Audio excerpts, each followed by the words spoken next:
This war has reached its most difficult moment. The losses are beyond what anyone can manage.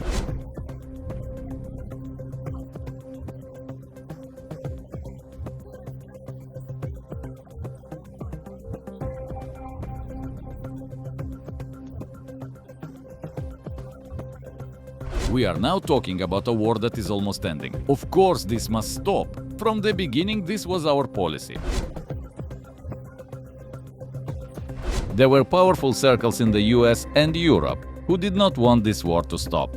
Now the US with the Trump administration has reached the same conclusion as we did. European leaders also want this.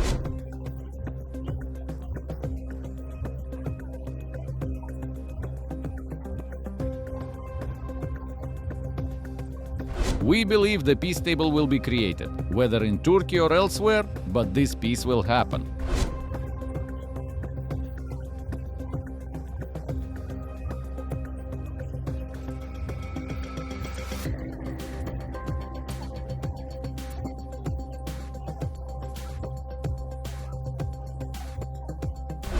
Technical consultations will begin soon. We must fix all procedural and organizational steps.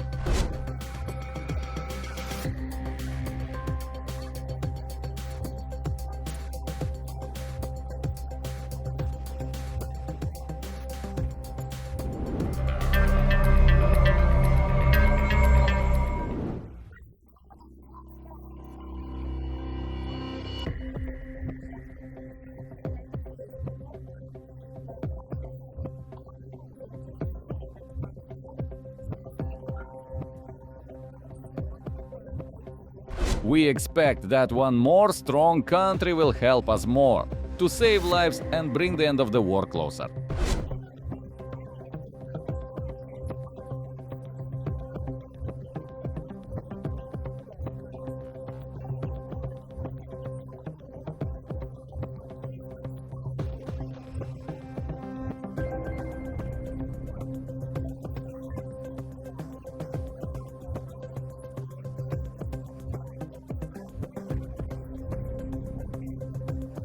We are preparing to activate the talks. We have ready decisions to offer our partners.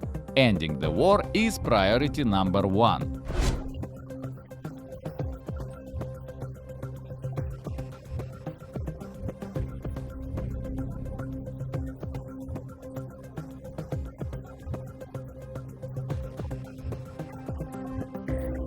Ending the war is our first priority, and we are moving forward with all our partners.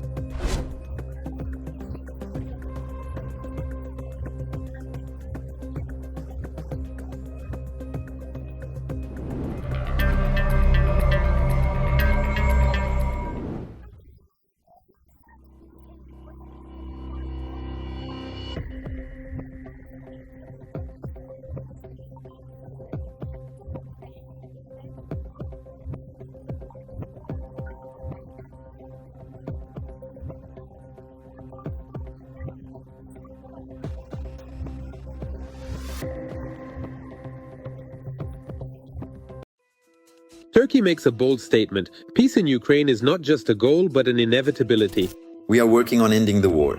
I hope you will all see it soon. Foreign Minister Hakan Fidan, in an interview with a Haber, stated that even those who did not want the war to end are starting to think differently. The war must end.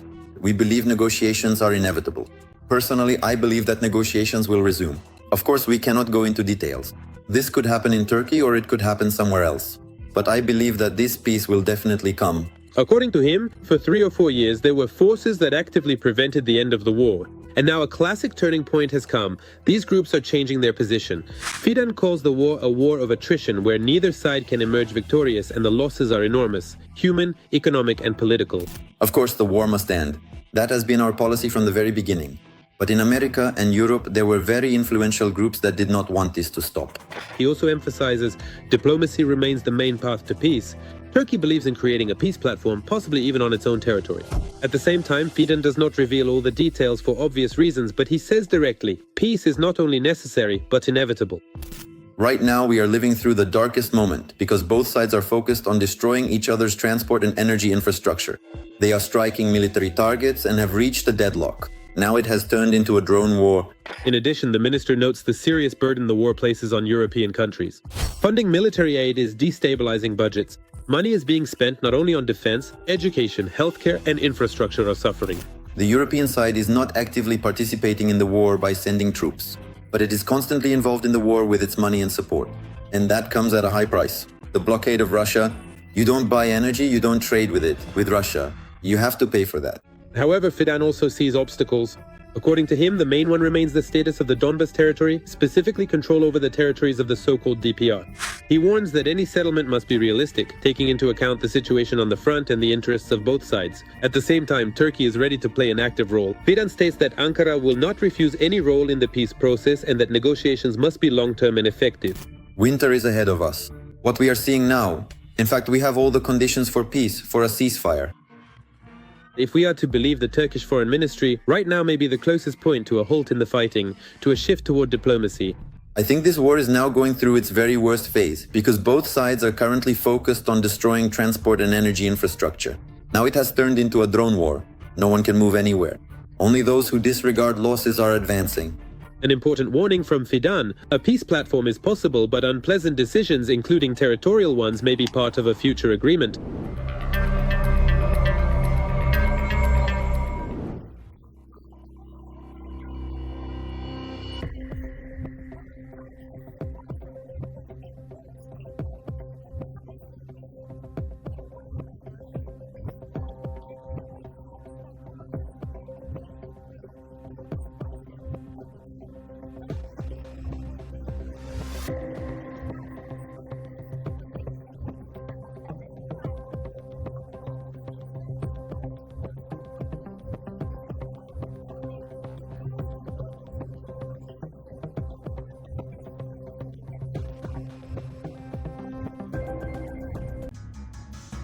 Trump has named the specific president who he believes could effectively help resolve Russia's ongoing war against Ukraine.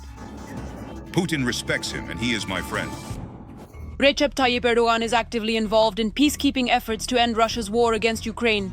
He positions his country as a reliable mediator. The first negotiations after the start of the full-scale war took place in Istanbul in the spring of 2022.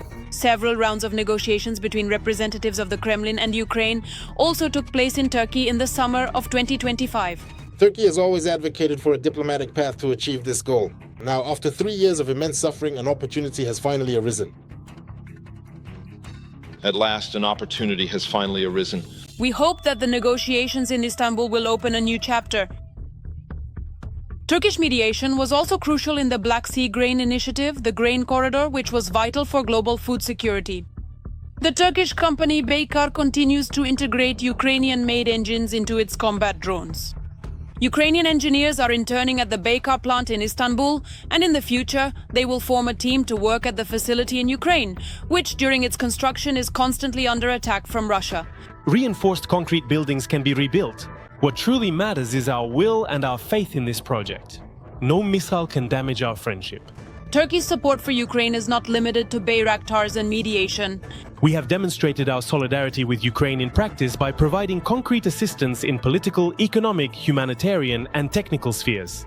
Turkey closed the straits in the Black Sea to Russian warships, which significantly limited the aggressor's capabilities in the southern direction, and provided Ukraine with missiles with a range of 20 to 70 kilometers for destroying both moving and stationary ground targets. For 500 days, the Ukrainian people have been defending the territorial integrity of their country.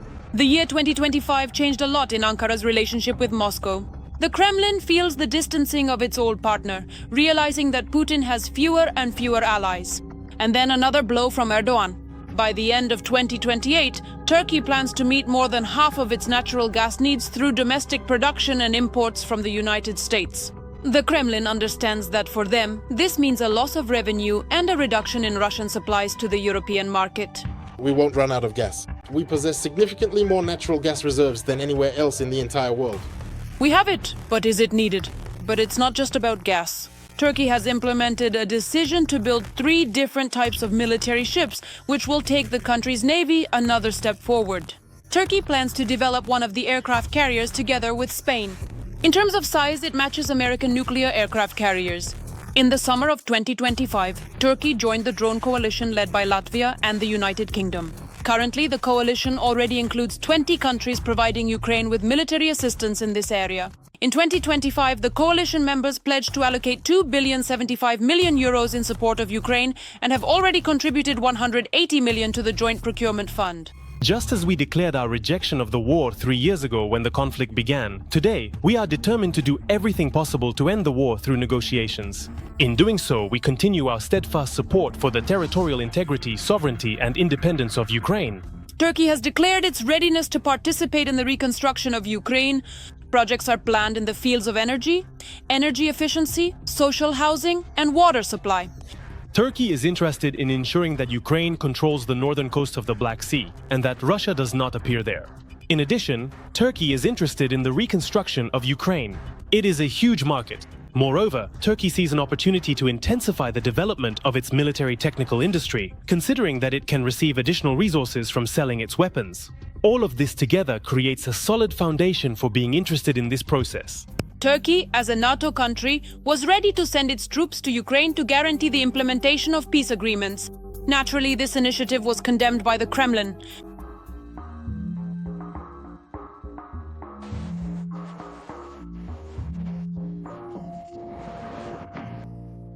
Officially, Ankara supports the territorial integrity of Ukraine, but tries to maintain a balance between the parties.